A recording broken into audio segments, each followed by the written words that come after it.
Maksudnya ada penyewa-penyewa awam yang mohon di bawah Intan akan mendapat tajaan ke universiti bawah APLQ. Ada tajaan kepada penjawat awam di bawah laluan APLQ. APLQ itu sendiri, dia adalah merupakan pengakreditan pembelajaran berasaskan pengalaman terdahulu bagi tujuan penganugerahan kelayakan akademik. APLQ ini diperkenalkan oleh Agensi Kelayakan Malaysia, MQA, Malaysia Qualifications Agency. Program ini telah disambut baik oleh pihak universiti, yang mana mereka telah memohon kepada pihak Agensi Kelayakan Malaysia bagi tujuan untuk menawarkan program-program pengajian tinggi di bawah laluan APLQ. Pengalaman yang ada kepada setiap individu itu kita boleh tukarkan menjadi kelayakan akademik. Dalam konteks ini, kelayakan akademik itu boleh berupa sijil, boleh berupa diploma, boleh berupa ijazah sarjana muda, sarjana maupun ijazah kedoktoran.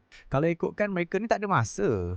Nak belajar pun tak ada masa, nak makan pun kadang tak ada masa. Macam mana boleh terfikir nak ada masa untuk lanjutkan ke APLQ tu? Dari segi proses pengajiannya, dia tidak perlu melalui secara keseluruhan akademik itu. So maksudnya dekat sini, tak ada kelas kuliah yang perlu dihadiri secara fizikal.